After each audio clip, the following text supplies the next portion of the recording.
राधे राधे दोस्तों, हैप्पी नवरात्रि। चैत्र नवरात्रि को सबको ढेरों शुभकामनाएं। तो आज नवरात्रि का तीसरा दिन है और मैं सोनम स्वागत करती हूँ मेरे न्यू ब्लॉग में। देखिए सुबह के बज गए 8:30 और मैं सब कामों से फ्री हो गई थी।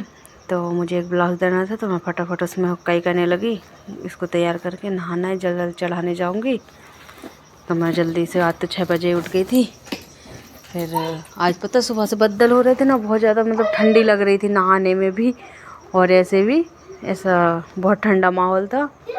पता नहीं क्यों ये मौसम हो रहा है बहुत सर्दियों वाला, बहुत ठंडा मौसम था।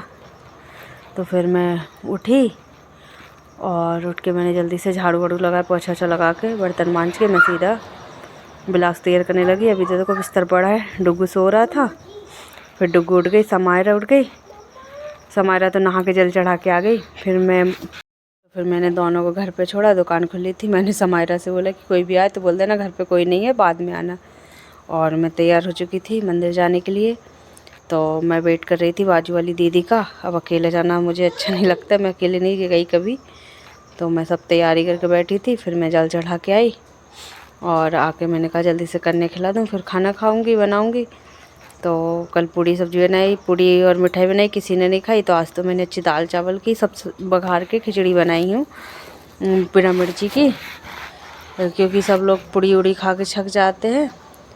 तो मैंने कहा जो कुछ खाए कन्या खुश होना चाहिए। तो मैंने सबको जल्दी जल्दी थाली लगाई। और जे डुगू देखो आज तो सुबह से न जी, क्या पता इसको क्या होगा, इतना परेशान कर रहा है, इतना रो रहा है कि महीने में का दिन दोहरा पड़ता है, क्या होता है। फिर तो जो है ना बस नहीं चलता कि इतना हद कर लेता परेशानी में। और देखो सबके मुँह तन दिख रहा था, उसको भी खिचड़ी खानी थी और गर्म थी अभी। तो मैंने पंखी चलाई जल्दी से ऊपर और मैंने कहा सबके ठंडे होने दो, फिर इसके बाद में सब खाना। तो मैंने सब कन्याओं को खिचड़ी दी। अब कल देखते हैं कल क्या बनवाती है वो। मैंने उन सब से पूछा तो बोले कल कुछ बनाना अच्छा सा चटपटा। मैंने कि अब देखती हूँ कल का दिन क्या बना पाती हूँ। तो मैंने सबको परसा और सब लोग खाने लगे। और डुग्गू तो समायरा की गरम खिचड़ी में मुंह में रख के और एकदम से मुंह में रखी तो देखो कैसा हो गया। फिर सब लोग खा चुके थे और सबको बहुत अच्छी लगी खिचड़ी। मेरी मेहनत सफल हुई यहाँ पर, बच्चों ने खूब पेट भर के खाई। नहीं तो कल सब पुड़िया छोड़ छोड़ के ऐसे भाग गए थे। हाँ, ऐसा चटपटा कुछ अलग हो ना तो बच्चों को अच्छा लगता है। फिर खाने के बाद फिर मैं ब्लाउज़ काटने लगी। और आज तो लाइट गई है क्योंकि गेहूं कट रहे पिसी। तो लाइट है ही नहीं हमारे यहाँ पर, अब शाम को ही आएगी सीधा 4-5 बजे। तो मैंने कहा ब्लाउज़ काट लेती हूँ। ब्लाउज़ के 3-4 दिन हो गए ब्लाउज़ नहीं सिले, अब 6-7-8 ब्लाउज़ सिलने हैं। और अभी मैं सोच रही थी कि नवरात्रि के बाद एक बार जबलपुर हो आऊँ। तो मैं ब्लाउज़ काटने बैठी और डुग्गू गिर गया था, देखो कितना रो रहा है वो।